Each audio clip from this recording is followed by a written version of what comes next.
Kaixo, ongi etorria, funtzio kuadratiko oso bat ikusiko dugu orain, hau da, A, B eta C ditunak.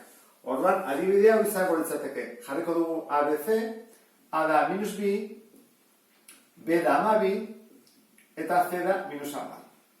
Hori jakin da, lehenengo erpilan bilatu beharko dugu. Orduan, erpila kalkulatzeko erabiltzen dugu formula hau, izango litzateke minus B, zati B bider A. Minus B, B aurkakoa minus ama B. Eta gero dugu, B bider A, orduan B bider minus B. Hori izango litzateke minus ama B zati minus lau, plus iru. Orduan gu badakigu, isa iru denean, hor dagoela erpila. Horrean falta zaigu, iaren balioa. Zer egiten dugu?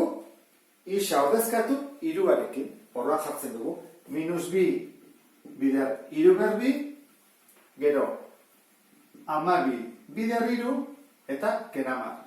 Hori izango litzateke, lehenengo goratu berreketak direla, iru bider iru bederatzi, eta hemen gaitzegu minus emezortzi orduan, hau da, hogeita amasei eta kenamar. Lehenengo kenketak ingoitugu, biak batu. Hau da, minus hogeita zortzi. Orduan, hogeita amasei kentzen baiogu, hogeita zortzi, gaitzezkigu zortzi. Orduan, erpila izango litzateke, iru zortzi puntua. Orain, gure galdera izango da, erpila zer da, maximoa edo minimoa. Hortarako begiratu behar dugu, A-ren balioa. Zer da? Zero baino txikiagoa. Horrak agarrak benuz daude. Horrela. Horrek esan edu, hau dela, maximoa. Erpila da hori da, eta da maximoa.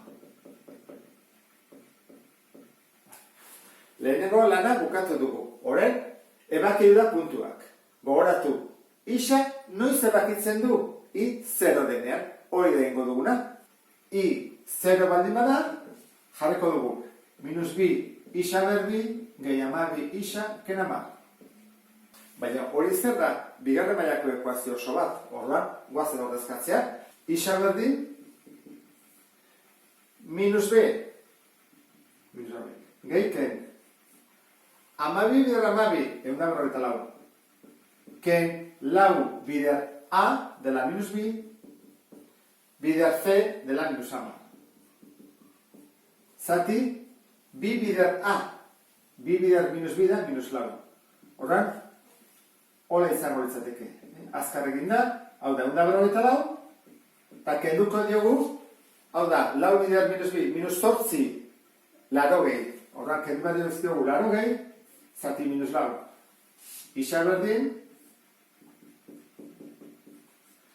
eunda berrogeita lau, kelarogei, atatzen da irurogeita lau, eta horretan zortzi bider zortzi. Bi soluzioak hemen daude. Bada, kenamabi gehi zortzi, direla minus lau, zati minus lau,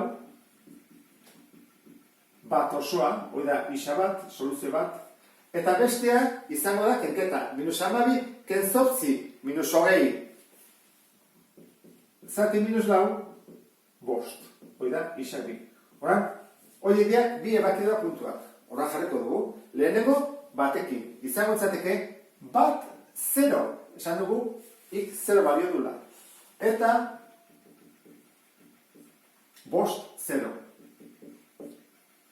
Horen, i ardatzarekiko ebakidura puntuak kituko dugu, hortarako isa berdin zero jarri behar dugu. Baina hori oso horrez egiten da, ez da? Begira, jartzen dugu hemen zero, eta hemen zero, ze egentitzen zaigu. I berdin, hau da zero, hau da zero, eta kenama. Beraz, i da minus ama. Horda puntu oso horrez aukitzen da, da zero minus ama. Aurrera, joan aurretik, taula osatuko dugu, isa eta irena. Eta erdian, jarriko dugu, erpina. Zenbat da, isa iru. Orduan, hartuko ditugu batzuk txikiagoak eta beste batzuk handiagoak. Adibidez, bi bat 0, lau, bost, 6. Hemengo balio batzuk badakizkigu. Adibidez, isa iru denean, ida 8. Orduan, hau bete ezakegu. Gehiago ere bai, bat denean da 0. Eta 5 denean da 0. Gogoratu zaitez, simetriko kateatzen direla. Beste bat ere badugu, 0 denean minus 10. Horren hau da minus 10.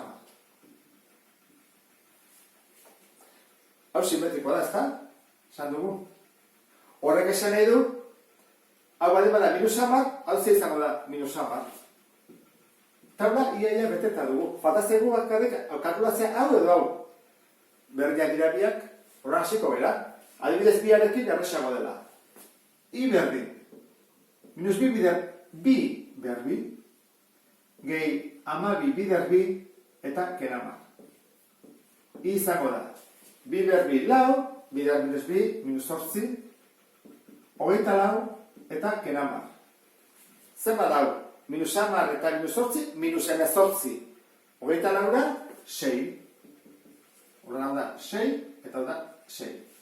Orduan horren grafikoa egiten hasiko gera.